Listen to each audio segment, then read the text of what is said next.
అంత busy doctor I V Rao గారు తెల్లవారు కట్ట వాళ్ళ అమ్మగారి దగ్గరికి వెళ్ళి మనసం మీద కూర్చుని, అమ్మా లేచావా, అమ్మ తిన్నావా, ఇవాళ బూర్లు వండారమ్మా తిను అంటే, ఏం తింటాను రా, షుగరు అంటే, నేను ఉండగా నీకేటమ్మా, తినే 2 బూర్లు ఇంజక్షన్ చేసేస్తాను.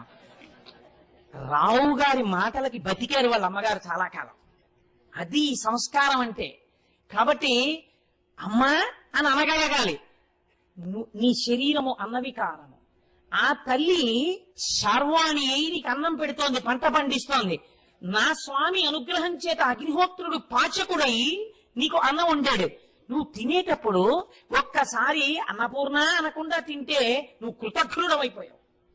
ఈ మాట చెప్పడానికి కూడా భయం వేస్తుంటుంది. ఎందుకంటే అంతకు పూర్వం అంతా ఇలా చెప్పకుండా తినొచ్చేస్తూ ఉంటుంటాం. ఒక్కొక్క రోజున వచ్చిన గొడవ వచ్చేసి మళ్ళీ ఇది సభలో చెప్పాలంటే కొంచెం భయంగా ఉంటుంటుంది. కాబట్టి మనం ఇది ఒక మంచి అలవాటు చేసుకుంటే మళ్ళీ మన పూర్వ వైభవం వస్తుంది. ఏదీ లేకపోయినా కృతజ్ఞత మీరు ఒక అలవాటు చేయండి. మీ ఇళ్లలో శుభకార్యాలైనప్పుడు మొట్టమొదటి పంక్తి ఉందో మీ పుస్తకం పట్టుకుని నిత్యానందకరి పరాభయకరి ఈ శ్లోకం వచ్చినా మీకు రాకపోయినా ఒక్కొక్క మాట చెప్తాం. మీరు చెప్పి అన్నం తినంటే మీరు చెప్పి అన్నం పెట్టడం ప్రారంభం చేయండి. లోకంలో అనావృష్టి లేకుండా అందరికీ అన్నపానాలు దొరుకుతాయి. కాబట్టి ఆ అన్నపూర్ణ అమ్మవారు అమ్మవారై వచ్చి 10 మందికి అన్నం పెట్టడానికి అక్కడ వెలిసిందిట. సరే, ఇంకా గంగ అంటారా? గంగే భవాంగపతితంతోయం పవిత్ర వితిపస్పృశు అన్నారు వాల్మీకి మహర్షి రామాయణంలో. శంకరుడు యొక్క శరీరమును తాకి కింద పడింది కాబట్టి గంగకంత పవిత్రత వచ్చింది. మొట్టమొదట గంగ అవతరించినప్పుడు అందులో స్నానం చెయ్యలేక నీళ్లు తీసి చల్లుకోగానే పాపాత్మలు పైకెళ్ళిపోయారు. పైనుంచి స్నానాలు చేయడానికి కిందకొచ్చారు. ఇది ఒక పెద్ద షటింగ్ సర్వీస్ కింద జరిగింది లోకవతానం. కాబట్టి అటువంటి గంగ వారణాసి పట్టణంలో ప్రవహిస్తోంది. మీరు ఒక్కటి చూడండి, మనం ఒక మాట అంటుంటాం, కాశీ గంగ అంటాం. ఎవరైనా గంగ పట్టుకొచ్చారనుకోండి, ఏమిటండి ఇది అని అడిగారు అనుకోండి, కాశీ గంగ చెంబండి అంటారు. ఏమండి కాశీ గంగ ఎందుకు తేవాలి? హరిద్వార్లో గంగ లేదా? ఋషికేశ్లో గంగ లేదా? లేకపోతే ఇంకా మీరు పైకెడితే కేదార్నాథ్ అక్కడ కూడా గంగ ఉంది కదా. ఆ గంగని పిలవకుండా మీరు కాశీ గంగ తెచ్చామని కాశీ గంగ అన్న మాట ఎందుకంటారు మీరు? దానికి ఏమైనా శాస్త్రంలో మర్యాద ఉందా? లేకపోతే ఉత్తినే ఏదో అనాలి కాబట్టి కాశీ వెడితేనే గంగా స్నానం చేస్తుంటాం కాబట్టి ఎక్కువ కాశీ గంగ అంటుంటారా? కాదు. కాశీ ఉత్తరాన పుట్టి దక్షిణానికి ప్రయాణం చేయడం మొదలుపెట్టి వారణాసి క్షేత్రం వరకు దక్షిణాభిముఖంగా వచ్చింది. వారణాసి పట్టణంలో ఉత్తరాభిముఖమైంది. మళ్ళీ మనం కూడా సృష్టిలో భగవంతుడి నుంచి విడివడి జీవస్వరూపంతో పుట్టడం, చావడం, మళ్ళీ దక్షిణ దిక్కుకి ఊరికి శ్మశానం ఉంటుంది. శ్మశానంలో కలిసిపోవడం, మళ్ళీ పుట్టడం, మళ్ళీ శ్మశానం వైపు ఎడుతూ ఉండడం, ఉత్తరానికంటే మళ్ళీ పుట్టడానికి ఎడుతూ ఉండడం, మళ్ళీ దక్షిణానికి ఎడుతూ ఉండడం, ఇలా తిరుగుతున్నాం. ఈ తిరగడం అన్న చక్రము ఎప్పుడు ఆగుతుందంటే మీరు ఈశ్వరాభిముఖులైనప్పుడు ఆగిపోతుంది. ఇంకా అదే ఆఖరి జన్మ. కాబట్టి గంగ కాశీలో ఉత్తరానికి తిరిగింది. అందుకని కాశీ గంగ పరమ పుణ్యప్రదం అనడానికి కారణం ఇది. ఇంకొకటి హేతువు కాదు. కాశీ గంగ అనడానికి ఇది కారణం. గంగ ఎక్కడున్నా గంగే. అందుకనటువంటి కాశీలో ఉన్నటువంటి గంగ యందు స్నానం చేయడానికి మనసు వివ్విళ్ళూరనటువంటి వాడు ఉండడు. శంకరాచార్యులు వారి యొక్క జీవిత చరిత్రలో ఒక మాట రాస్తారు. శంకర భగవత్పాదులు మొట్టమొదట వారణాసి క్షేత్రానికి వెళ్లి కాశీలో గంగలో స్నానం చేయడానికి అడుగులు వేస్తున్నారట. వేస్తుంటే గంగా తరంగములు ఎంతో సంతోషంగా ముందుకొచ్చేయట. ఎందుకని?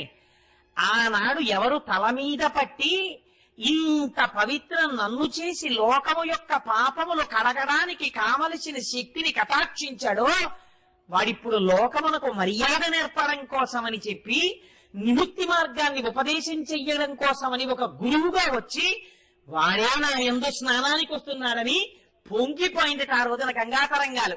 అటువంటి గంగ చంద్రశేఖరులు ఎన్ని మాటలు స్నానం చేశారో, ఎంతమంది యతులు చేస్తారో, ఎంతమంది సన్యాసులు చేస్తారో, ఎంతమంది పండితులు చేస్తున్నారో, ఎంతమంది మహాపురుషులు చేస్తున్నారో అటువంటి గంగ యందు మనం కూడా స్నానం చెయ్యగలగడం జీవితంలో అదృష్ట హేతు. ఆ గంగ గురించి ఒక మాట చెప్తారు.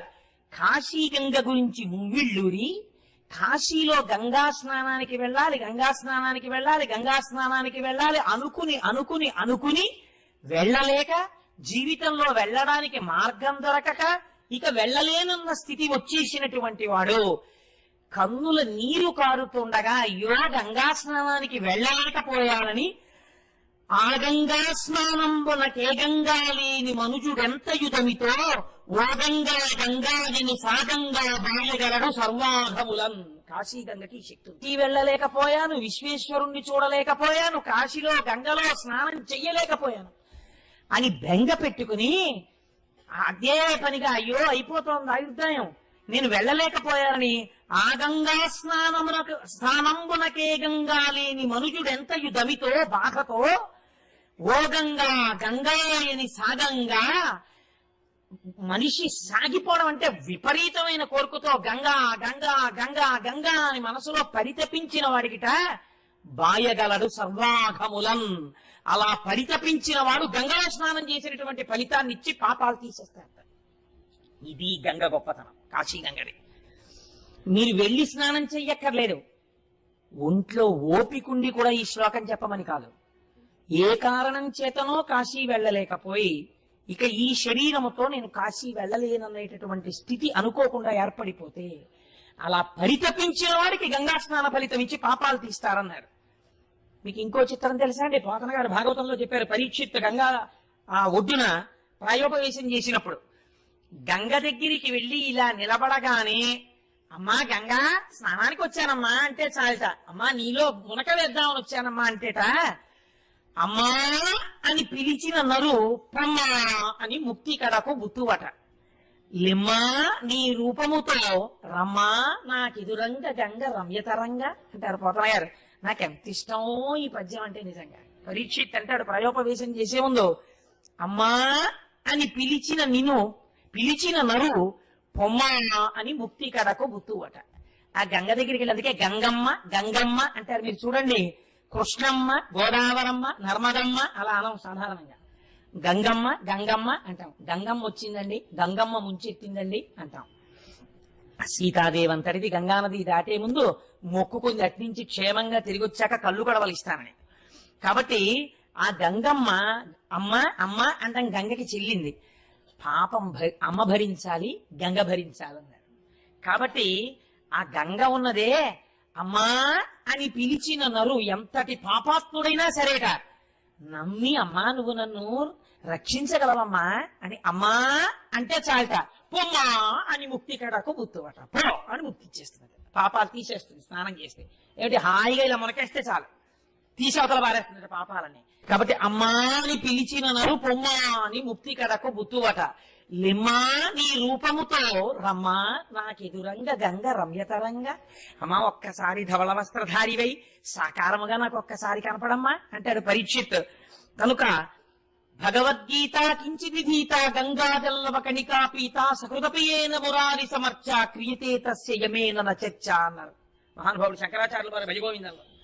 భగవద్గీత కించిత గీత, భగవద్గీతలో ఒక్క శ్లోకాన్ని బాగా అర్థం చేసుకుని జీవితంలో అనుష్ఠానంలోకి తెచ్చుకున్నటువంటి వాడికి గంగాజలవ కణికాపీత గంగ బొట్టుని నాలుక మీద వేసుకున్నటువంటి వాడికి సకృదపియేన మురారి సమర్చ శ్రీ మహావిష్ణువుని మనపూర్వకంగా అర్చన చేసినటువంటి వాడికి క్రియతే తస్య యమేన నచర్చ, యముడితో చర్చ లేదు అన్నారు.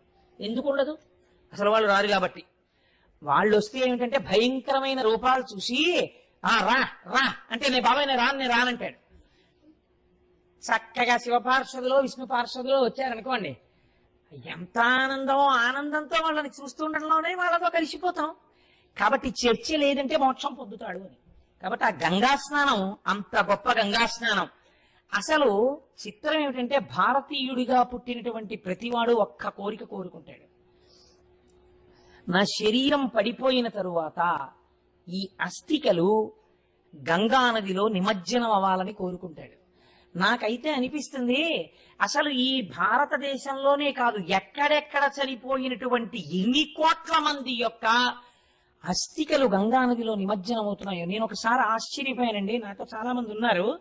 నేను త్రయంబకంలో గౌతమీ నది ఒడ్డున నిలబడి చూస్తుంటే పిడతతో తీసుకొచ్చి ఒక ఆయన తండ్రి గారివో తల్లి గారివో అస్థికలు కలుపుతున్నారు. నా పక్కన యాదృచ్ఛికంగా బహుశా పరమశివుడే అలా నిలబడి ఉంటాడు, ఒక సైంటిస్ట్ ఒక ఆయన నిలబడి ఉన్నారు. నేను యథాలాపంగా నా పక్క వాళ్ళతో ఇలా కలుపుతారు కదా. ఈ నది పరివాహక ప్రాంతం కింద ఎన్ని ఎముకలు నిలబడిపోయి ఉంటాయో, తొందరగా కరగవు కదా ఎముకలు అని ప్రస్తావన చేస్తుంటే ఆయన నాతో ఒక ఆశ్చర్యకరమైన విషయం చెప్పారు. ఈ విషయంలో ల్యాబొరేటరీస్ లో టెస్ట్స్ అయ్యాయండి. గంగా జలాలకి త్రయంబకంలో ఉన్న గోదావరి జలాలకి ఒక శక్తి ఉంది. ఎముకని కూడా అతి తొందరగా కరిగిపోయేటట్టు చేసేస్తాయి. ఎముకలు కరిగిపోతాయి ఇక్కడ నీళ్ళల్లో. ఏమి శక్తో తెలియదు. అసలు కల్మషం అన్నది ఉండదు. ఎప్పుడు ఎన్ని అందులో కలిసిపోతున్నా గంగే. మీరు చూడండి, మన ఇంట్లో నీళ్ళు సీసాతో 4 రోజులు పెట్టండి, కంపు వస్తాయి. గంగను తీసుకొచ్చి డబ్బాలో ఎన్నాళ్ళు పెట్టండి, వాసన రాదు. ఏమిటో ఆ శక్తి, ఈశ్వర శక్తి నిజంగా జలాలకి. అందుకే ఈ దేశం ఆపో వాయుదగం బ్రహ్మ, నీటిని బ్రహ్మంగా పూజ చేసిందండి. ఇప్పుడు వచ్చిన నీరు మీరు ఏమిటి? ఎప్పటి నుంచో నీటిని పరబ్రహ్మంగా ఉపాసన చేసింది ఈ లోకం. భారత జాతి దేన్ని కూడా అనుభవైక వైద్యమైన వస్తువుగా చూడలేదు. అన్నింటినీ పరబ్రహ్మంగా చూసింది. నీటిని ప్రత్యేకించి ఆదరించింది. అందుచేతనే అటువంటి గంగా భగవద్గీత కించిదిధీత గంగాజలలవ కణికాపీత సకృతపేన మురారి సమర్చ క్రియతే తస్య యమేన నచర్చ. శాస్త్రంలో ఒక మర్యాదతో కూడిన మాట చెప్తారు. భార్య అంటే ఏమిటండి? శాస్త్రంలో భార్య అంటే దానికి అత్యంత ప్రాధాన్యత కలిగినటువంటి మాట ఒకటి చెప్తారు. భార్య అనగా పురుషుని విశ్రాంతి స్థానము. మాట చూడండి, బయట ఎంత అలిసిపోయి ఎన్ని ఇబ్బందులు పడి ఇంటికి రానివ్వండి, ఆవిడ్ని చూడగానే, ఆవిడ ముఖం చూడగానే, ఆవిడ లాలనలో, ఆవిడ పాలనలో, ఆవిడ ఇచ్చిన ఓ గ్లాసుడు కమలాపల రసంలో, ఆవిడ అనునయమైన వాక్యముల యందు పురుషుడు విశ్రాంతి చెంది బతుకుతాడు, టెన్షన్లన్నీ పోగొట్టుకుని. ఆవిడే గయ్యాలై నీ అంత చేతకాని మొగుడని ఎదురు తిరిగితే భర్తని చంపుకు తిన్న పాపం ఉన్న పెళ్ళం అది. అంటే పురుషుడి విశ్రాంతి స్థానం భార్య. ఆయన ఏదో పొరపాటు చేస్తే ఏం పర్వాలేదు, ఈశ్వరుడున్నాడు, మీరు బెంగ పెట్టుకోకండి, మీరు రక్షింపబడతారు, ఎందుకంత బెంగెట్టుకుంటారు అని మాట్లాడినది భార్య. కాబట్టి పురుషుడికి భార్య విశ్రాంతి స్థానం. విశ్రాంతి స్థానం కనుక ఆయన మనసు గెలుచుకున్న స్థానం. భార్య అంటే పురుషుడి యొక్క అనురాగ స్థానం.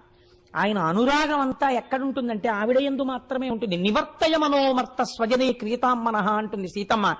అనురాగమన్నది మనసులోంచి ఉద్దుగము కాగానే భార్య జ్ఞాపకానికి రావాలి. అనురాగ స్థానము భార్య. ఈ రెండు భార్య యందు ఉంటాయి. అందుకే అసలు స్త్రీకి ఈ జాతి వేసినంత పెద్దపీట ఎవరేశారండి? అంత పెద్దపీట వేసి మాట్లాడింది. కాబట్టి అనురాగమును, పరమశివుడికి అనురాగం ఏమిటి? ఆయన మహానుభావుడు, గొప్ప జ్ఞాని. అటువంటి అనురాగాన్ని, ఆయన అనురాగాన్ని 4 చూరగొన్నాయి. అందుకే శాస్త్రంలో అంటారు శివుడికి 4 భార్యలు ఉన్నారన్నారు.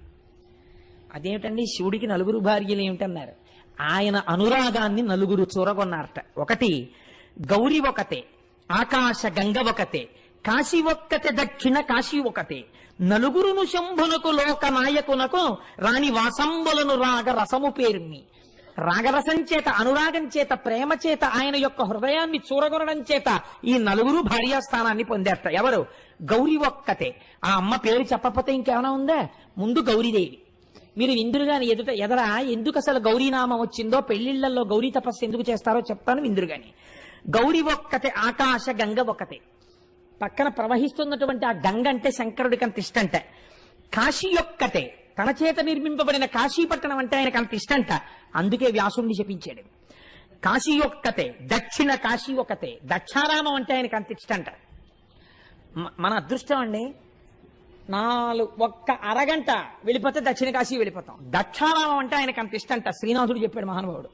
దక్షిణ కాశీ ఒకతే, 4 శంభునకు లోక నాయకునకు రాణి వాసంబులను రాగ రసము పేర్మి. ఆయన యొక్క అనురాగాన్ని చూరగొన్న వాళ్ళు అవ్వడం వల్ల ఈ 4 ఆయనకి భార్యలయ్యారు. మీరు చూడండి, ఇందులో ఒక గమ్మత్తు ఉంటుంది. వ్యాసుడు మహాజ్ఞాని, వేద విభాగం చేశాడు, 18 పురాణములను ఇచ్చాడు. కాశీ మోక్షపురి. అంతటి కాశీ పట్టణంలో పెద్దలైన వారు ముందు నడువడిని చూపిస్తే వెనకనున్న వాళ్ళకి అలవాటు అవుతుంది. కాబట్టి వ్యాసుడిని అటువంటి పరీక్షకి నిలబడగలిగినటువంటి వ్యక్తిగా విశ్వేశ్వరుడు నమ్మాడు. నమ్మి ఒక 7 రోజుల పాటు ఆయనకి అన్నం దొరకకుండా చేశాడు. 7 రోజులు అన్నం దొరకలేదు. అన్నం దొరకకపోతే ఇంత వ్యాసుడికి అక్కసు పుట్టింది. ఈ క్షేత్రంలో అన్నం దొరకలేదు, 7వ రోజు మిట్ట మధ్యాహ్నం అయిపోయింది. వెనకాతల 300 మంది శిష్యులు ఉన్నారు. అయ్యో శిష్యులు నకనకలాడిపోతున్నారు. ఈ కాశీ పట్టణంలో అన్నం దొరకలేదు కనుక తనని అవమానించడం కన్నా తన భార్యను అవమానిస్తే పురుషుడికి కోపం వస్తుంది. నాకు కాశీలో అన్నం దొరకలేదు కాబట్టి కాశీని శపిస్తానన్నాడు ఆయన. ఇది చిత్రం. కాశీ ఎవరిప్పుడు? ఆయన నలుగురి భార్యల్లో ఒకరు. ఆయన అనురాగస్థానం పరమేశ్వరుడికి. కాశీ జోలికెడితే ఊరుకుంటాడండి ఈశ్వరుడు. కాబట్టి ఆయన ఇప్పుడు చేతిలో శాపజలాల్ని పట్టుకుని ధనము లేకుండెదరు 3 తరములందు 3 తరములు చెడుగాక మోక్షలక్ష్మి విద్యలను 3 తరములు వెడలవేయు పంచజనులకు కాశికా పట్టణమున. కాశీలో ఎవరుంటారో వాళ్ళకి 3 తరాలు డబ్బు లేకుండా పోతుంది. కాశీలో 3 తరాల వరకు మోక్షం రాకుండా పోతుంది.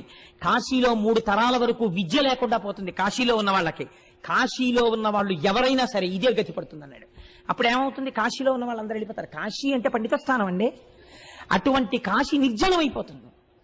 ఇటువంటి శాపాన్ని ఇవ్వబోయాడు. చేతిలోకి నీళ్లు పట్టుకున్నాడు. పట్టుకునేటప్పటికీ గభాల తలుపులు తెరుచుకున్నాయి ఒక ఇంటివి.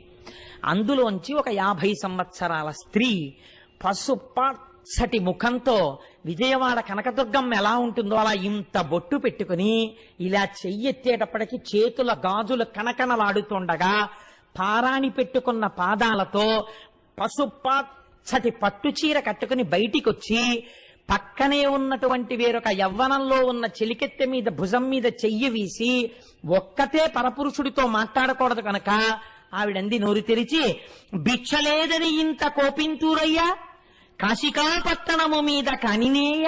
కనినేయ అంటే కన్యకు పుట్టినవాడు, సత్యవతీదేవి కుమారుడు. కాశికా పట్టణము మీద కానికేయ, కారణజన్ముడివి, నీకింత కోపమా అన్నం పుట్టలేదని?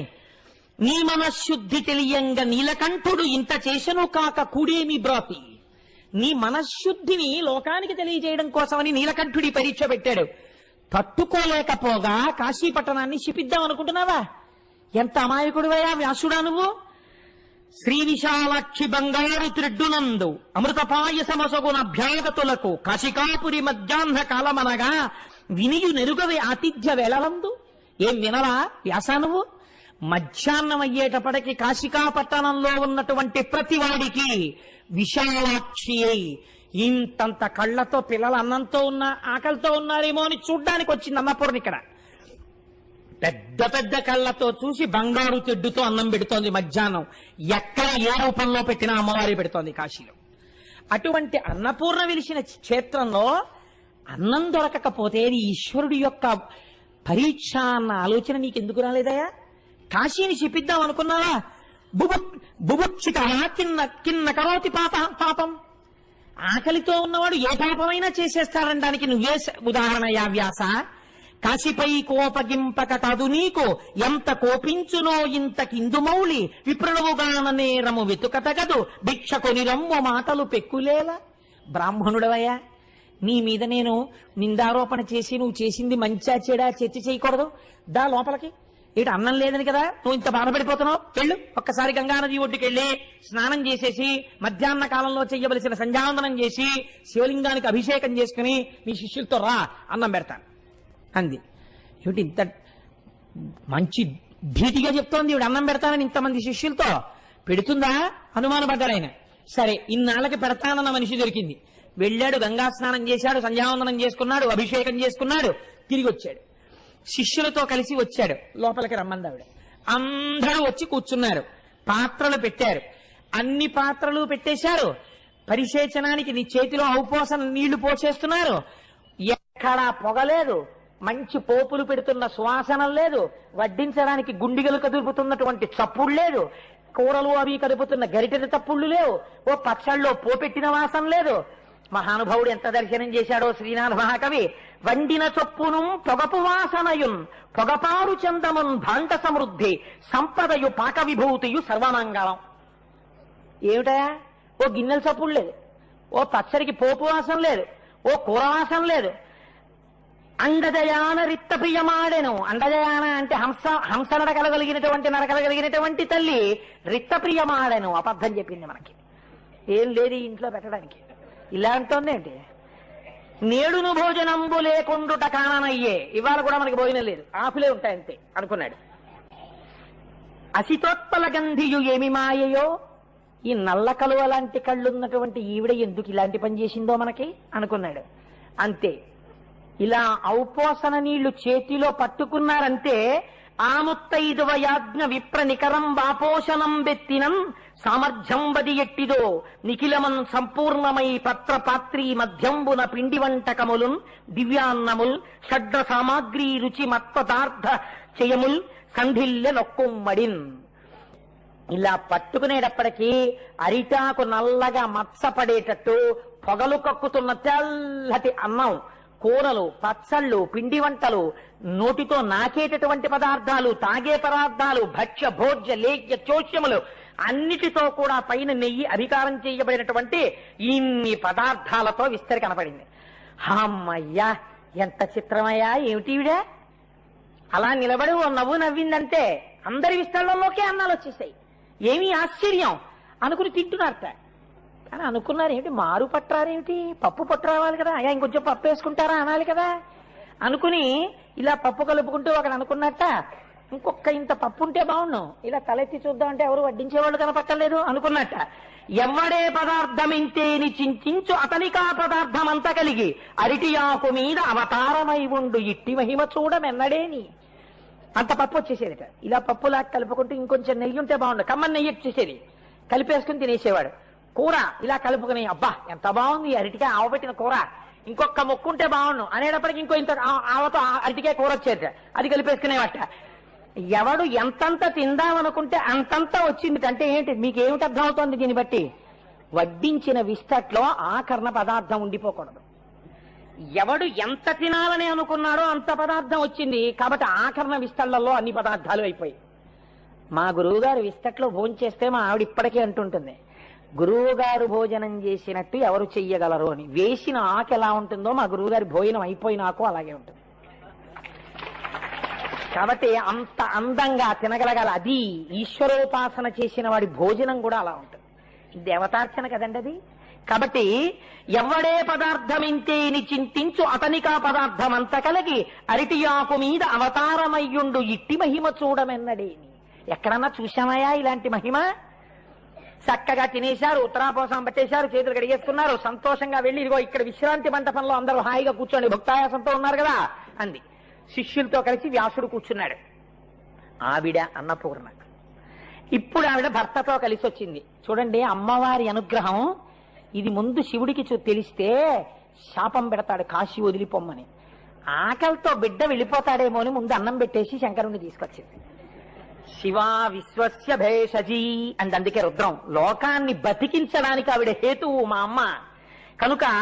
ఇప్పుడు చంద్రబింబానన చంద్రరేఖామౌళి నీలకుంతల భార నిగలగల్లుడు ధవలాయతేచ్చన ధవలాకిలంగుండు మదన సంజీవని మదనహరుడు నాగేంద్ర నిభయాన నగకుండలధారి భువనమోహన గాత్ర భువనకర్త గిరిరాజ కన్యక గిరిరాజ నిలయుండు సర్వాంగ సుందరి సర్వగురుడు గౌరి శ్రీ విశ్వనాథుండు కనక పాదుకలు మెట్టి చట్టలు పట్టికొనుచు ఎగుదించిరి మొయ్యార మెసగ మెసగ విహరణ క్రియమాయన్న వేదికపుడు. వీళ్ళు ఎక్కడ విశ్రాంతి తీసుకుంటున్నారో అక్కడికి పార్వతీ పరమేశ్వరులు ఇలా భుజాలు తగులుతూ చేతులు పట్టుకుని వచ్చారట. తెల్లటి చేతిలో ఎర్రటి చేతి వేళ్లు కలిసి వచ్చారు. వస్తే నిజంగా శ్రీనాథుడు దర్శనం చేశాడు. చంద్రబింబానన చంద్రరేఖామౌళి నీలకుంతల భార నిగలగల్లుడు. ఒక ఆవిడ చంద్రబింబానన చంద్రుడి వంటి ముఖం ఉంది, పక్కనున్నాయన చంద్రరేఖామౌళి చంద్రుడిని ఆభరణంగా పెట్టుకున్నవాడు. నీలకుంతల భార ఆవిడ నల్లటి జుత్తు ఒత్తుగా ఉన్న తల్లి ఆవిడ. ఈయన నీలగల్లుడు కంఠంలో విషం ఉన్నవాడు. ధవలాయతేక్షణ కళ్ళలో ఎరుపు జీర తెలియకుండా తెల్లటి చూపులు చూసేటటువంటి తల్లి ఆవిడ. ధవలాఖిలంగుండు ఒళ్ళంతా తెల్లగా ఉన్నవాడు ఆయన. ఎందుకని స్ఫటికమణి నిభం, స్ఫటికం ఎలా ఉంటుందో అలా ఉంటాడు మా స్వామి. మదన సంజీవని ఆయనేమో మన్మధుణ్ణి చంపేసినవాడు. మదన సంజీవని ఆవిడేమో మన్మధుణ్ణి బతికించింది, ఈయనేమో మదనహరుడు, ఈయన మన్మధుణ్ణి చంపేసినవాడు. ఇద్దరు ఒకరి పక్కన ఒకరు ఎటువంటి వాళ్ళు వస్తున్నారో చూడండి. వీళ్ళిద్దరిది కలిపి ఆది దంపతులు, వీళ్ళది కాపురం. అంటే ఆయన చంపేశాడు, ఈవిడ బతికించేసి. కాబట్టి మదనహరుడు నాగేంద్రని భయాన ఏనుగు నడిచినట్టు అందమైన నడవగలిగినటువంటి తల్లిగా పార్వతీదేవి. నాగకుండలధారి పావుల్ని కుండలాలుగా పెట్టుకున్నటువంటి శంకరుడు. భువనమోహన గాత్ర భువనములన్నీ మోహపడిపోతాయి ఆవిడే నోరు విప్పిందంటే. వ్యాసుడు లలితా సహస్రంలో చెప్పాడు కదా, ఒక్కసారి శభాష్ అందంతే అమ్మవారు తొలగేసింది గరీబు సరస్వతీదేవి. కాబట్టి భువనమోహన గాత్ర భువనకర్త కాదు కాదు, భువనములను మోహింపచేయగలిగినటువంటి గొప్ప శరీర సౌందర్యం ఉన్నటువంటి తల్లి ఆయన. భువనకర్త, లోకములన్నింటినీ సృష్టించినవాడు. గిరిరాజ కన్యక ఆవిడేమో పర్వతరాజపుత్రి, ఈయన గిరిరాజ నిలయుండు, ఈయన కైలాస పర్వతం మీద వాసం ఉండేవాడు. సర్వాంగ సుందరి, అన్ని అవయవముల యందు సౌందర్యం ఉన్నది. సర్వగురుడు, లోకమునకు గురుడైనటువంటి వాడు ఆయన. గౌరి శ్రీ విశ్వనాథుండు కనక పాదుకలు మెట్టి చట్టలు పట్టికొనుచు బంగారు పాదుకలు తొడుక్కుని నడుస్తుంటే పాదముల మంజీరములు గల్లు గల్లు అంటున్నాయిట. అలా ఏగుదించిరి ముయ్యార మెసగ మెసగ, ఒయ్యారంతో ఇద్దరూ కలిసి నడిచొచ్చేట. విహరణ క్రియమాయున్న వేదికప్పుడు, అప్పుడు మేము విశ్రాంతి తీసుకుంటున్న వేదిక దగ్గరికి వచ్చారు పార్వతీ పరమేశ్వరులు. చెప్తున్నాడు మహానుభావుడు వ్యాస మహర్షి. వచ్చి అమ్మవారి వంక చూశాట, ప్రసన్నంగా నవ్వుతోందట. అయ్యవారి వంక చూశాట అని ఉన్నట్ట. ఏంటి ఇంత కోపంగా ఉన్నాడినా అని బెంగ పెట్టుకున్నట్ట. ఇదేంటి ఎప్పుడు చూడలేదే, ఇలా ఉన్నాడేంటి కోపంగా నా పట్ల, అమ్మవారి ఇంత ప్రసన్నంగా ఉంది అనుకున్నట్ట. శంకరుడు అన్నట్ట, ఏమిరా నువ్వు ప్రాజ్ఞుడవని 7 రోజులు అన్నం దొరకకపోయినా ముక్తక్షేత్రంలో ఎలా ఉండాలో అలా ఉంటావని నీకు పరీక్ష పెడితే నువ్వు తట్టుకోలేకపోగా నా చేత నిర్మింపబడి కొన్ని కోట్ల మందికి మోక్షం ఇవ్వడం కోసమని సిద్ధం చేయబడినటువంటి వారణాసి పట్టణంలో ఎవరు ఉండకుండా చేద్దాం అనుకుంటున్నావా అని శాపవాక్యంతో ఎంతకి తెగించావురా. ఏది నా లక్ష్యమో ఏది నా ధ్యేయమో దాన్ని త్రోసిరాదనగలిగిన శాపం ఇవ్వాలనుకుంటున్నావా అంటే ఆయన సంకల్పానికి వ్యతిరేకంగా ప్రయత్నించాడు. శివ సంకల్పమస్తు అనవలసిన వాడు వ్యతిరిక్తంగా ప్రవర్తించాడు. ఎందుకు నీ అభిషేకం ఇంకా, ఎందుకు నువ్వు చదువుకున్నటువంటి శాస్త్రం ఇంకా, ఎందుకు నీ తపస్సు ఇంకా, నీవిహ కాశీలో ఉండడానికి అర్హుడవు కావు. కాబట్టి నువ్వు కాశీ విడిచి ఉత్తరక్షణం నీ శిష్యులతో కలిసి వెళ్ళిపో అన్నాడు. సవతియవు కాన నేను దానిపై నల్గి ప్రేమ పాత్రంబనైతి అన్నాడు. వ్యాసుడు చెప్పుకున్నాడు అగస్త్య మహర్షితోటి. ఏమైందో తెలుసా, పార్వతీదేవికి గౌరీదేవికి కాశీ ఏమవుతుంది, సపత్ని అంటే ఆ భర్తకి ఉన్నటువంటి 4 భార్యల్లో ఆవిడ కూడా సకలత్రి అంటామే, అంటే ఇంకొక భార్య. ఒకే భర్తకి 4 భార్యలుంటే ఒక భార్యకి పక్కన ఇంకో భార్య మీద కోపం ఉంటుంది కదండి. పరమశివుడికో 4 భార్యలు కాబట్టి 4 ఎందు ప్రేమ, అంటే నిజంగా శివుడికి 4 భార్యలు అనుకోకండి, 4 ఎందు ప్రేమ ఉన్నవాడి 4 ఎందు. కాబట్టి ఇప్పుడు నేను కాశీ జోలికి వెళ్ళాను కాబట్టి శివుడికి కోపం వచ్చింది. అమ్మవారికి ఎందుకు సంతోషం వచ్చిందో తెలుసా, శంకరుడి 4 భార్యల్లో ఆవిడ పక్కనున్న ఇంకో భార్య జోలికి వెళ్ళాను కాబట్టి ఆవిడికి సంతోషం వచ్చింది, నన్ను చల్లగా చూసింది అన్నాడు. ఎంత చిత్రం చూడండి. వెనక్కి తిరిగి బాధతో అయ్యో కాశీ విడిచిపెట్టి వెళ్ళిపోవడమా అని అడుగులు వేస్తున్నట్ట. అమ్మవారు అందుట వెనక నుంచి, ఓయ్ వ్యాస ఎక్కడికి వెళ్ళి ఏం బతుకుతావు, అన్నం కోసం కదా తప్పించావు, మోక్షం అడగవలసిన చోట మోక్షానికి కాకుండా అన్నం కోసం ఏడిచావు. ఎక్కడికెళ్ళి ఏడ్చినా మళ్ళీ ఈయనయా ఉద్ధరించాలి, ఇంకెవడున్నాడు ఉద్ధరించడానికి? అన్నం అడిగావు కాబట్టి భోగము నెరవేరాలి, అన్నము దొరకాలి, తపస్సు నడవాలి, నీకు ఈశ్వరానుగ్రహము కలవాలి. కాబట్టి భోగము మోక్షము 2 దొరుకుతాయి కాబట్టి దక్షారామం వెళ్ళిపోవందిట. అప్పుడు వ్యాసుడు శిష్యులతో దక్షారామం. కాబట్టి ఇది అన్నపూర్ణాతత్వం అంటే. ఆ అన్నపూర్ణమ్మ అలా అందరికి అన్నిటినీ ఇయ్యగలదు. అటువంటి తల్లి ఉన్నటువంటి క్షేత్రం ఆ కాశీ క్షేత్రం. అక్కడ చూడండి, మనం వెళ్ళినప్పుడు తప్పకుండా కాలభైరవ దర్శనం చేస్తాం. ఈ కాలభైరవుని యొక్క దర్శనం అయితే తప్ప, కాలభైరవుని యొక్క అనుగ్రహం ఉంటే తప్ప కాశీపట్టణంలోకి ప్రవేశించలేరు. ఎవరీ కాలభైరవుడు? ఒకానొకప్పుడు బ్రహ్మగారికి కూడా 5 తలకాయలు ఉండేవి, శంకరుడికి 5 తలకాయలు ఉండేవి. బ్రహ్మగారికి అహంకారం వచ్చింది, నాకు 5 తలకాయలు ఉన్నాయి, ఈయనకి 5 తలకాయలు ఉన్నాయి, సమానత్వం చూసుకున్నాడు. 5 తలకాయలతో సమానత్వం చూసుకున్నాడు. చూసుకుని ఈయన నాకు చెప్పేదేమిటి, ఈయన చెప్పిన మాట నేను వినక్కర్లేదని ఈయన్ని ధిక్కరించి మాట్లాడాడు. వెంటనే శంకరుడు సంకల్పం చేసి కాలభైరవుణ్ణి సృష్టించాడు. ఆ కాలభైరవుడు ఏం చేశాట, పెనువ్రేలి కొనగోర బిసరుహాసను మోము గెందమ్మి విరివోలే గిల్లినాడు. ఆ కాలభైరవుడు తన యొక్క పెనువ్రేలి అంటే పెద్దవేలు బొటనవేలు, బొటనవేలి గోటితో ఆ బ్రహ్మగారి యొక్క 5 తలకాయల్లో ఓ తలకాయని పువ్వుని గిల్లినట్టు గిల్లేశాడు. గిల్లేస్తే శంకరాచార్యులు వారు అన్నారు, మృణాళీ మృద్వీనాం అన్నారు. అమ్మ నీ చేతులు తామర పువ్వుల్లా ఉంటాయి కదా, నీ చేతులు తామర తూడుల్లాగా, చేతులు తామర పువ్వుల్లాగా ఉంటాయి. ఆయన సరసిజ భవస్తౌతి వదనై, ఆయన తామర పువ్వులోంచి పుట్టాడు బ్రహ్మగారు. ఆయనకి ఏమిటి భయం? మళ్ళీ శంకరుడు ఎప్పుడో ఇలా చూసి, ఒరే నీకు 4 కూడా అనవసరం, మళ్ళీ గిల్లేస్తాడేమో అని, నఖేభ్య సంత్రస్యన్, మళ్ళీ గోటితో గిల్లేస్తాడేమో అనిట శంకరుడి వంక ఎప్పుడు తన వంక చూస్తాడో అని భయంతో అమ్మవారి చేతుల కింద దూరిపోయాట. నేనెందుకు రక్షించాలంటావేమో, అమ్మ నీకు నాకు ఓ సంబంధం ఉంది. ఏమిటో తెలుసా? నీ చేతులు తామర తూడులులా, చేతులు తామర పువ్వుల్లో ఉంటాయి, నేను తామర పువ్వులోంచి పుట్టాను, మన ఇద్దరికి సంబంధం చాలదా? అందుకని మృణాళీ మృద్వీనాం అని మొదలెట్టారు శంకరాచార్యులు వారు సౌందర్యలహరిలో. అందుకని అమ్మ నువ్వు కాపాడని అమ్మవారి 4 చేతుల కింద 4 తలకాయలు పెట్టి కూర్చుంటట. అమ్మవారి చేతుల కింద తలకాయలు ఉన్నాయనుకోండి, ఇలా తలవంక చూద్దాం అనుకునేటప్పటికి అమ్మవారి చేయి కనబడుతుంది.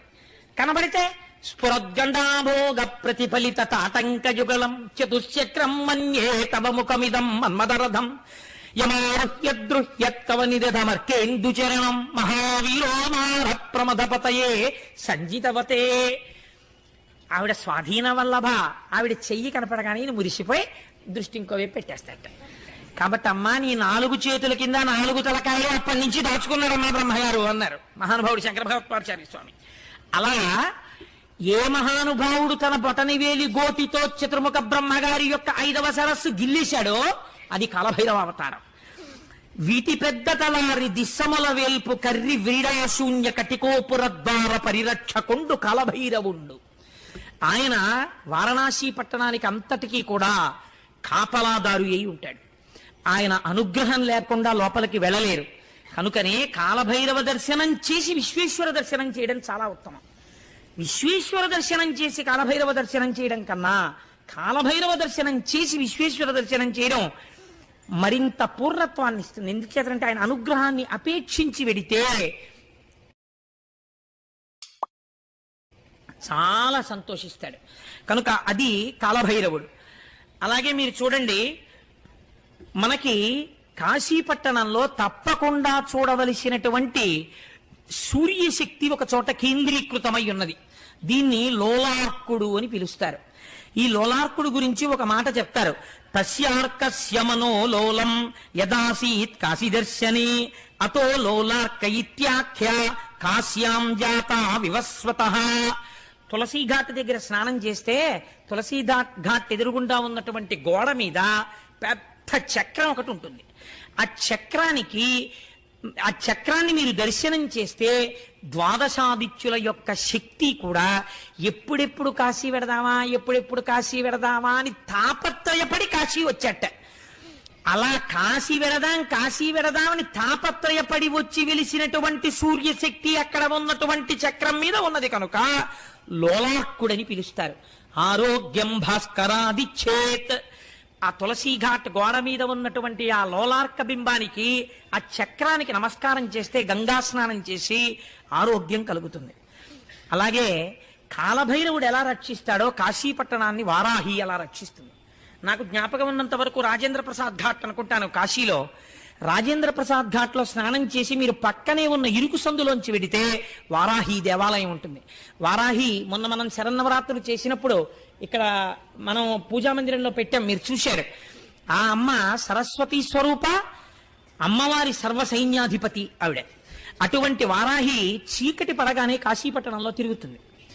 తెల్లవారేటప్పటికి చీకటితో ఉండగానే వారాహి దేవాలయంలోకి వెళ్ళిపోతుంది.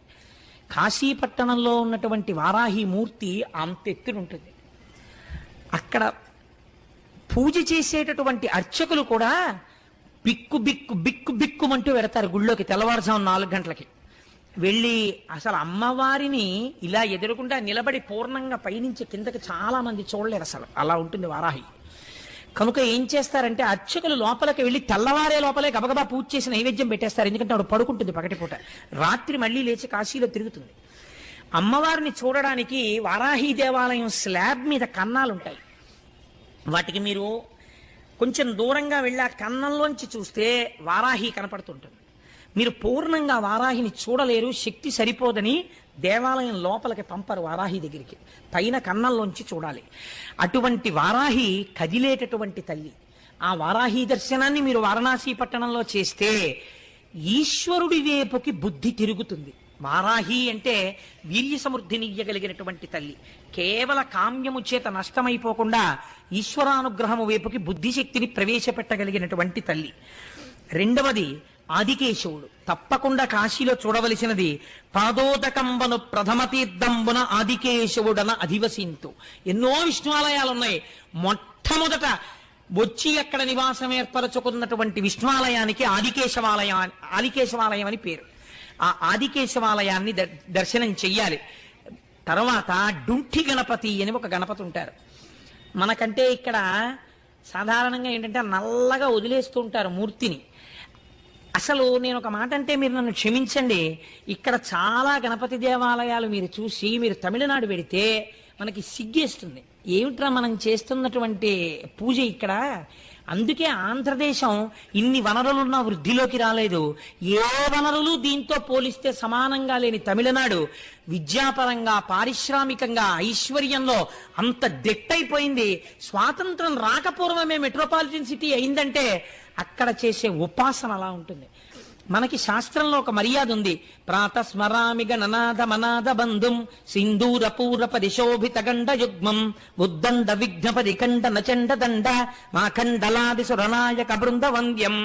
హనుమకి గణపతికి సింధూరం పూసి ఉంచాలి. మీరు ఆది అన్నామలై దేవాలయానికి వెళ్ళండి, గణపతి అంట సింధూరం రాసి ఉంటాడు. ప్రతి గణపతి పాదాల దగ్గర చక్కగా తెల్లటి వస్త్రాలు కట్టేసి గరిక పెట్టి ఉంటుంది, గరికతో పూజ చేసి ఉంటాయి. మన దేవాలయాల్లో నన్ను క్షమించండి, ఎన్ని గణపతి దేవాలయాల్లో పాదాల దగ్గర ఇంతంత దుర్వారములు కనపడతాయి మీరు చూడండి. ఎంతమంది గండస్థలానికి సింధూరం రాసి ఉంటాయి మీరు చూడండి. గణపతి నవరాత్రులు చేస్తారు, ఒక్క గణపతి మూర్తి యొక్క చెక్కిళ్ళకి సింధూరం రాసిన గణపతిని నాకు చూపించండి. అసలు సింధూరంతో పూజ చెయ్యం మనం. తమిళనాట అంతా సింధూరం అలదేస్తారు గణపతులకి. అందుకే అంత మంగళప్రదంగా ఉంటాడు అక్కడ ఉండేటటువంటి గణపతి. అందుకే వాళ్ళకి అన్ని ప్రాజెక్టులు వస్తున్నాయి. కనుక వారణాసి క్షేత్రంలో డుంఠి గణపతి అని ఉన్నారు. డుంఠి గణపతి అంటే ఏమిటో తెలుసా అండి? సాధారణంగా గణపతి యొక్క తొండం కుడివైపుకి తిరుగుతుంది. కానీ ఒక్క కాశీపట్టణంలో ఉన్నటువంటి డుంఠి గణపతికి ఎడమవైపుకి తిరిగి ఉంటుంది తొండం. ఎడమవైపుకి తొండము తిరుగున్నవాడు కాబట్టి ఆయనకి డుంఠి గణపతి అని పేరు. ఇక్కడే కావ్యకంఠ గణపతి ముని యొక్క తండ్రి గారైనటువంటి నరసింహశాస్త్రి గారు భార్య గర్భిణిగా ఉండి పురిటికి వెళ్ళిపోతే డుంఠి గణపతి దేవాలయంలో కూర్చుని రాత్రి పాలు మాత్రమే తాగేవారు. ఏదో ఒక బ్రాహ్మణ గృహానికి వెళ్ళి పగలంతా గంగలో స్నానం చేసి వచ్చి కూర్చుని గణపతి మంత్రోపాసన ఒకరోజు ఇలా కొన్ని నెలలు చేశారు. ఒకరోజు మధ్యాహ్నం 2 గంటల వేళ విగ్రహంలోంచి ఒక పిల్లవాడు పాకుతూ వచ్చి తన తొడ మీదకెక్కి కూర్చున్నట్టుగా ఆయనకి అనిపించి ఒళ్ళు గగురు పొడిచింది. కళ్ళు తెరిచి చూశారు, పిల్లవాడు లేడు, కానీ ఆ గగుర్పాటలా ఉండిపోయింది. వెంటనే ఆయనకు అనిపించింది, నీకు జాతా శౌచం వచ్చింది, కొడుకు పుట్టాడు గణపతి అనుగ్రహంతో, నువ్వు బయలుదేరి నీ ఇంటికి వెళ్ళిపో అనిపించింది. ఇంకా జాతా శౌచంతో గుళ్ళో ఉండకూడదు కదా. అందుకని ఆయన బయలుదేరి కలువరాయి వచ్చేశారు. కనుక్కుంటే తనకి ఎన్ని గంటల ఎన్ని నిమిషాలకి డుంఠి గణపతి యొక్క మూర్తిలోంచి పాకుతూ వచ్చి పిల్లవాడు తొడ మీద కూర్చున్నాడో అదే సమయంలో భార్యకి ప్రసవమై పిల్లవాడు పుట్టాడు అని తెలిసింది. ఆయన సంతోషపడిపోయి గణపతి అని పేరు పెట్టాడు. ఉత్తరోత్తర మహాపండితుడై కావ్యకంఠ గణపతి ముని అని ఆయనే పేరు తెచ్చుకున్నారు. కావ్యకంఠ అని బిరుదాంకితులయ్యారు. అటువంటి మహానుభావుడు ఖర్గపురంలో ఆయనకి వయస్సు అయిపోయిన తర్వాత ఒక పొరపాటు చేశారు. ఈయన గణపతి అవతారం, ఈయనకి అందుకే అంత పాండితీ ప్రకర్ష ఉంది. గణపతి విగ్రహాన్ని పెట్టడం ఎందుకు, నవరాత్రులు ఈయన్నే కూర్చోబెట్టి గణపతి పూజ చేసేద్దామని తీసుకెళ్లారు వీరిని. అప్పట్లో ఆయన ఎటువంటి స్థితికి వెళ్ళిపోయారంటే లోకం ఎలా చేస్తే అలా పట్టించుకోవడం మానేశారు. తీసుకెళ్లి ఈయన్నే ఆవాహయామి ఆసనం సమర్పయామి అని కుర్చీలో కూర్చోబెట్టి ఈయననే గణపతిగా నవరాత్రులు చేశారు. ఈ పూజ చేస్తున్నటువంటి అర్చకుడు ఒక పొరపాటు మంత్రం చెప్పేశాడు. 9వ రోజు పూజ అంతా అయిపోయిన తర్వాత నీరాజన విత్తి మంత్రపుష్పం చెప్పేసి మర్నాడు ఏదో మంగళవారమో శుక్రవారమో ఉందని ఉద్వాసన మంత్రం చెప్పేశాడు. ఉద్వాసన మంత్రం చెప్పేస్తే కావ్యకంఠులు నవ్వారు అంతే. ఆ తర్వాత శరీరం వదిలేశారు. కనపట్టి గణపతి అంశగా వచ్చి గణపతి ఉద్వాసన మంత్రంతో శరీరం వదిలిపెట్టినటువంటి కావ్యకంఠ గణపతి ముని డుంఠి గణపతి అనుగ్రహం చేత జన్మించినటువంటి వారు. ఆయన దర్శనం చేస్తే విఘ్నములు తొలగి సర్వమంగళములు కలుగుతాయి. అక్కడే దండపాణి అని రెండవ క్షేత్రపాలకుడు ఉంటాడు కాశీపట్టణంలో.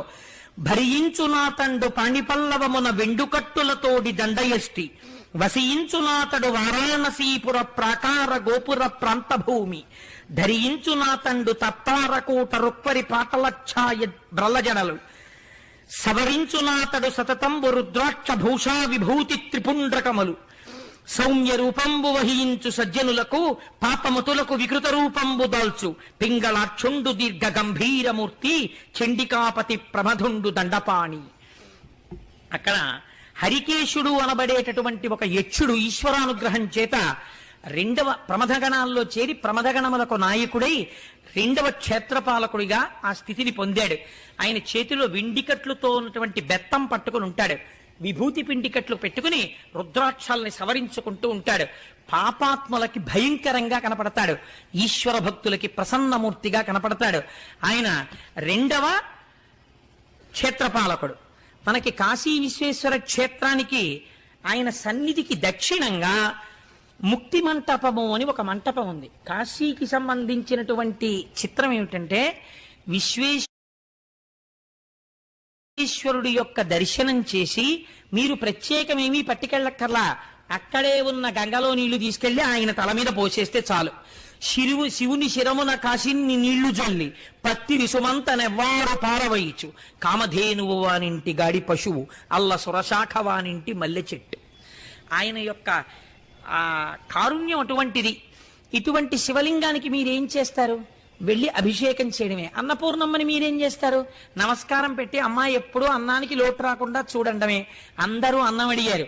శంకరాచార్యులు వారు అన్నారు, అమ్మా జ్ఞాన వైరాగ్య సిద్ధ్యర్థం భిక్షాందేహీ చ పార్వతి అన్నారు. అమ్మ నాకు జ్ఞాన వైరాగ్యములను భిక్షగా పెట్టమ్మా అని అడిగారు. అందుకని మహాపురుషుడయ్యారు, జగద్గురువులు అయ్యారు. మనకి విశ్వేశ్వర దర్శనం చేసిన తరువాత విశ్వేశ్వర దక్షిణ సన్నిధికి దక్షిణంలో ముక్తి మంటపము అని ఒక మంటపం. ఆ మంటపంలో కూర్చుని తప్పకుండా ఏదో ఒక శివ కథ చెప్పుకుని వారణాసి విడిచిపెట్టాలి అని నియమం. వారణాసి వెళ్ళామండి వచ్చేసామండి కాదు, విశ్వేశ్వర దర్శనం చేసుకుని ముక్తి మంటపంలో కూర్చోవాలి. ఎంతో ఒక చిన్న శివ కథ చెప్పుకోవాలి, అక్కడ చెప్పుకుని రావాలి. వీలైతే మణికర్ణికా స్నానం చేసి వెళ్ళమన్నారు తప్పకుండా గంగా స్నానానికి. ఇక్కడే ఈ ముక్తి మంటపంలోనే ఒక చిత్రం జరిగింది. మహానందుడు అనబడేటటువంటి ఒక వ్యక్తి భార్యతో ఇద్దరు బిడ్డలతో ఎక్కడో ఉండేవాడు. చేయరాని పాపములను అన్నింటినీ చేసేశాడు. అన్ని పాపములు చేసిన తరువాత చనిపోయాడు. చనిపోయి ఆయన భార్య ఇద్దరు పిల్లలు కూడా 4 కోళ్ళై పుట్టారు. ఈ 4 కోళ్లు కాశీపట్టణంలో ముక్తి మంటపానికి చేరి శరీరం విడిచిపెట్టి మోక్షాన్ని పొందాయి. ఆ 4 కోళ్లు కూడా మంటపంలో కనపడతాయి మనకి. దాన్ని కుక్కుట మంటపము అని పిలుస్తూ ఉంటారు, కుక్కుట చతుష్టయము అని పిలుస్తూ ఉంటారు. కాబట్టి తప్పకుండా మనం పాపం పోవడానికి ముక్తి మంటపాన్ని ఒకసారి దర్శనం చేసి ఒక చిన్న శివకథ చెప్పుకుని బయలుదేరాలి అక్కడి నుంచి.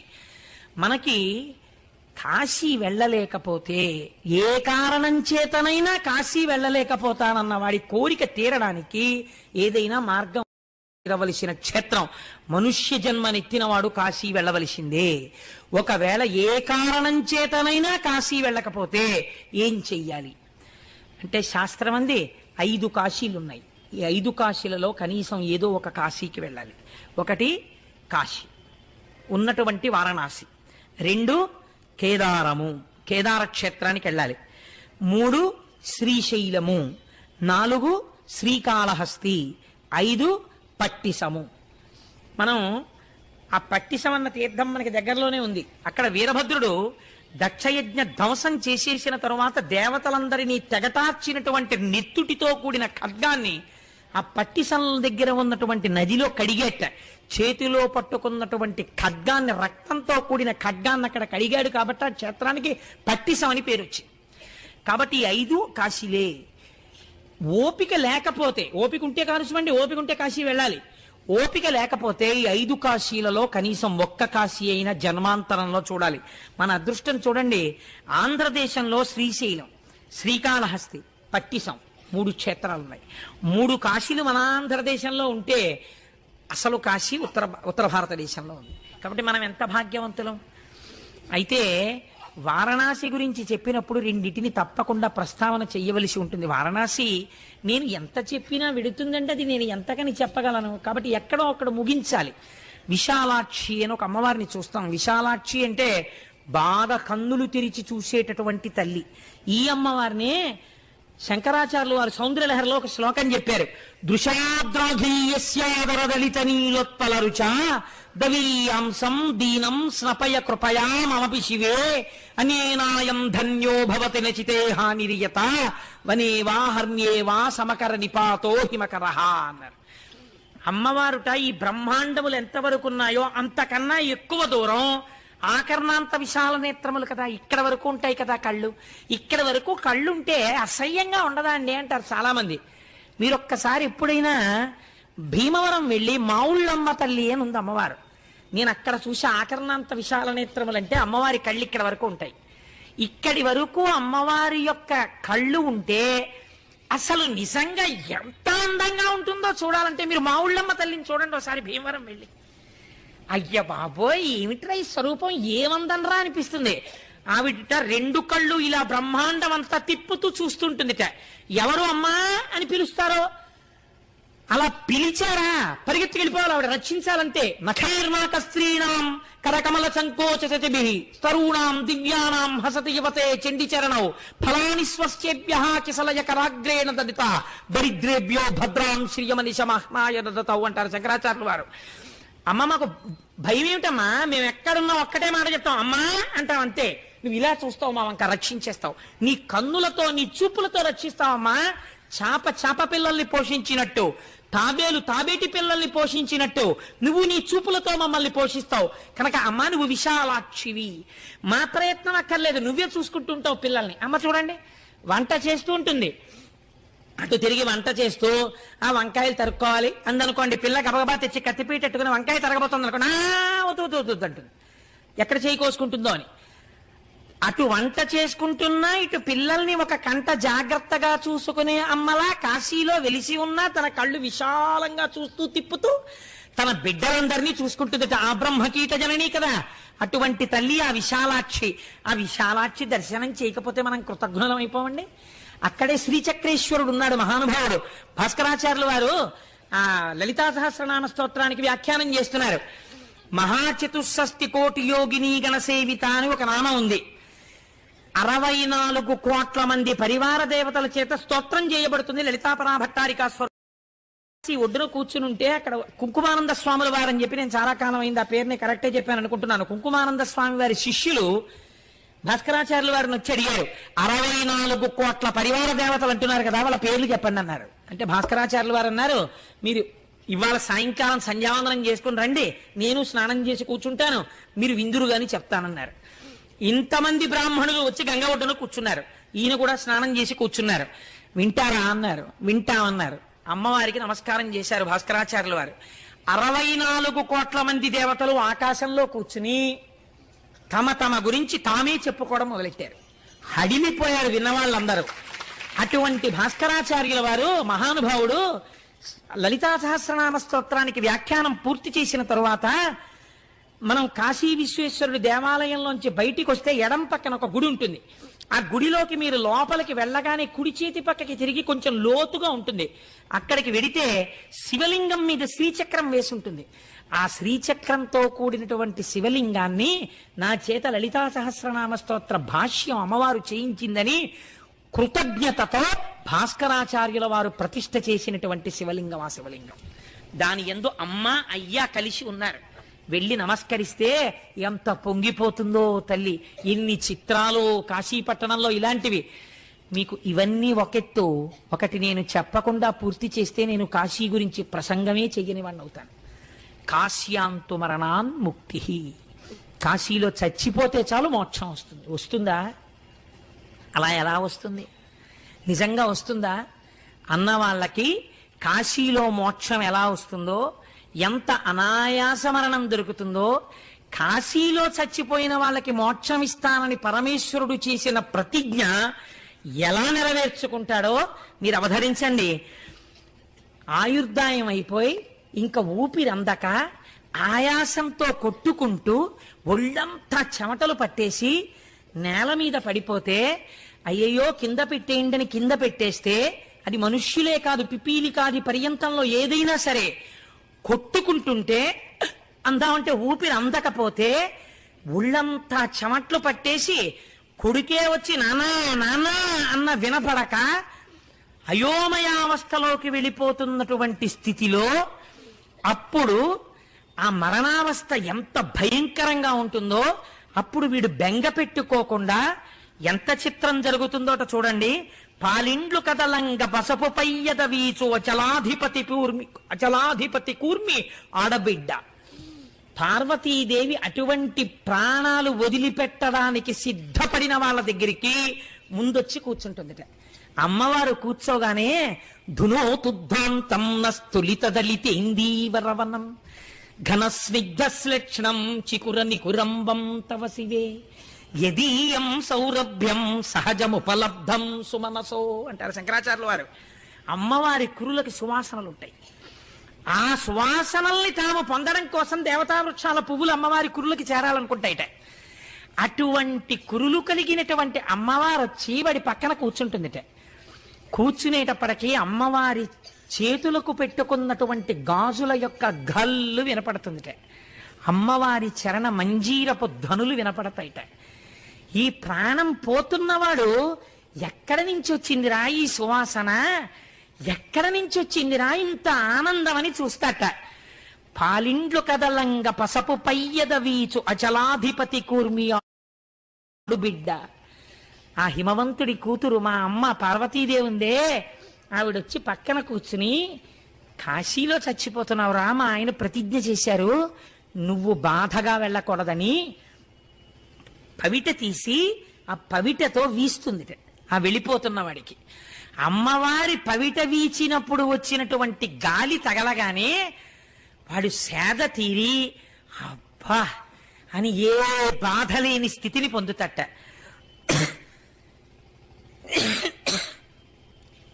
ధొక్కారమనరించు తొండంబు ముక్కున శిఖరాసారంబు జిలుకు డుంటి.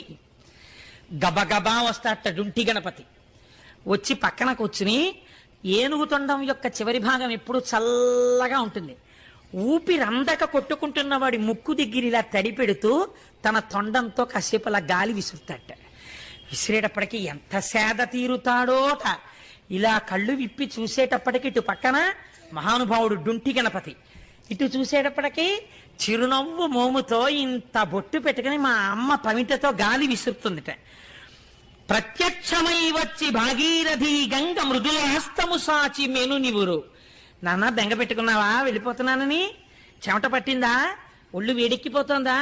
ఏం భయం లేదని చల్లని తల్లి కదా గంగమ్మ సాకార రూపురాలై వచ్చి చెమట తుడుస్తూ చల్లటి చేస్తూ ఒళ్ళంతా తుడుస్తుంది. తుడిస్తే ఎంత సేద తీరుతాడోట. ఇప్పుడు ఏ భయం ఉండదట. అబ్బా ఇలా చూస్తే మా అమ్మ పార్వతి, తల్లి నువ్వా అమ్మా నీ పవిటతో నాకు వీయడం, ఏమమ్మా నా భాగ్యం, ఎంత అదృష్టవంతుండమ్మా అనుకుంటాట. ఇటు చూసేసరికి డుంటి గణపతి ముక్కు దగ్గర తడితో తుడుస్తూ ఆ ముక్కు దగ్గర గాలి ఊతుంటారట. దేనికి? ఆఖరి వాయువు మారాలి వాక్కుగా. ఇంతలో గంగమ్మ వచ్చి తెల్లటి బట్టలు కట్టుకుని చల్లటి చేత్తో ఒళ్ళు తుడుస్తుందిట. అబ్బబ్బబ్బా ఏమి భాగ్యం! అమ్మ గంగమ్మ, మా అమ్మ పార్వతి, ఇక్కడ డుంటి గణపతి. ఆ దర్శనంలో ఆనందమగ్నుడైపోతాట. ఇంకా అసలు ఏం బాహ్య ప్రపంచం తెలియదు, ఇంకా భయం ఏమిటో తెలియదు. ఎంత ఆనందం పొందేస్తుంటారట. ప్రమథోత్తముండు భృంగి భయరక్షణార్థంబు పాలాగ్రమున తీర్చు భసిత రేఖ. భృంగి బయలుదేరి వచ్చి గబగబా ఎడంచేత్తో విభూతి పట్టుకుని వచ్చి శ్రీకరంచ పవిత్రంచ సర్వరోగ నివారకం అని ఆ చేతిలో ఉన్నటువంటి విభూతిని తీసి, ఏ భయం లేదు, ఇదే ఆఖరి జన్మ, వెళ్ళిపోతున్నావు మా స్వామిలో ఐక్యమైపోతున్నావని లలాటమునందు విభూతిని పెడతాట. భృంగి బట్ట విభూతి పెడుతుంటే పరమ సంతోషంతో భృంగి వంక చూస్తాట. దక్షిణ శృతి మీదుగా ధాత్రి తెల్లి పెద్ద నిద్రకు మగన్ను పెట్టువేళ. పెద్ద నిద్రకు, అంటే ఇంకా మృత్యువు ఒడిలోకి జారిపోతుంటే, శరీరము నుంచి విడివడిపోతుంటే, ఉర్వారుకమివ బంధనాన్ మృత్యోర్ముక్షీయమామృతాత్ అని పిండెరాలి పాలు కారినట్టు కాకుండా దోసపండు విడివడనంత తేలికగా విడివడిపోయే ముందు గంటల చప్పుడు వినపడుతుందట. గొప్ప సువాసనలు వస్తాయిట. ఏమిటి సువాసన, ఏమిటి ఈ గొప్ప గంటల చప్పుడు? పాశంచ ఘంటాం, మొలకి కట్టుకున్నటువంటి గంటలు ఘన ఘన మోగుతుంటే, ఈ పవిట వీస్తున్న తల్లి పమిట అలా వదిలిపెడితే శరీరం వదిలిపెడుతున్న వాడి మీద అమ్మవారి పవిట కొంగు మొదట కప్పబడుతుంది, పవిట వాడి మీద పడుతుంది. భృంగి అక్కడే కూర్చుని ఇలా నమస్కరిస్తాట శంకరుడికి. డుంఠి గణపతి నమస్కరిస్తుంటట. సుగంధిం పుష్టివర్ధనం, మంచి సువాసనలతో మారేడు వాసనలతో నా స్వామి వస్తాట. ఇలా నవ్వుతూ చూస్తాటంతే. ప్రాణి తనకి తెలియకుండా కుడి చెవిని ఇలా పైకెత్తుతాట. దక్షిణ శృతి మీదుగా ధాత్రి తెళ్ళి పెద్ద నిద్రకు మగన్ను పెట్టువేళ ఏ బెంగ లేకుండా హాయిగా నిద్రలోకి జారిపోతున్న వాడిలా జారిపోయే ముందు పంచజనులకు తారక బ్రహ్మ విద్య అభివడుపదేశమొరరించునెప్పుడు కాశీ. మా స్వామి వచ్చి అలా వెళ్ళిపోతున్న సమస్త పిపీలికాది పర్యంతానికి కుడి చెవిలో ప్రణవాన్ని ఉపదేశం చేస్తూ, వాళ్ళు శంకరుడు తన చెవి దగ్గర కుడి చెవి దగ్గర నోరు పెట్టి దగ్గరగా ఆయన ఉచ్ఛ్వాస నిశ్వాసలు తగులుతుంటే, ఆయన ముఖస్పర్శ తగులుతుంటే, ఆనందంతో పొంగిపోతుంటే, ఆయన నోటితో చెవిలోకి ప్రణవం వినబడితే, ఆ వినపడిన ప్రణవం తన ప్రమేయం లేకుండా లోపల నుంచి ఓం అని వస్తూ ఉండగా ఈయన తేజము ఈశ్వరుని యందు కలిసిపోతుంది.